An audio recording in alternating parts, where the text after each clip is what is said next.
जो हिंदूंना त्रास देईल तो दोन पायांवर घरी जाणार नाही हा शब्द देतो। हिंदू धर्मावर जो वाकड्या नजरेने बघेल त्याला संपवण्याचं काम केलंच पाहिजे। मोदी यांच्या काळात असेही होईल की पाकिस्तानमध्ये पण वराह जयंती साजरी केली जाईल, ते दिवस दूर नाहीत, असे वक्तव्य भाजपचे मंत्री निलेश राणे यांनी ठाण्यात केले। ठाण्यात प्रथमच वराह जयंती साजरी करण्यात आली। भाजप नेते नितेश राणे यांच्या उपस्थितीत ठाण्यातील वागळे इस्टेट इंदिरानगर परिसरात सकल हिंदू समाजाच्या वतीनं वराह जयंती साजरी करण्यात आली। यावेळेस महाआरती देखील करण्यात आली। भाजप युवा मोर्चा सरचिटणीस अमित मिश्रा आणि भाजप युवा मोर्चा उपाध्यक्ष विजय नाडार यांनी या कार्यक्रमाचं आयोजन केलं। यावेळी मोठ्या संख्येने सकल हिंदू समाज उपस्थित होते।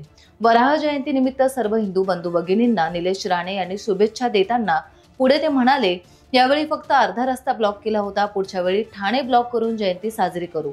महाराष्ट्रात वराह जयंती उत्साहात साजरी केली। अधर्माचा नाश करण्यासाठी विष्णू भगवान यांनी वराह अवतार घेतला।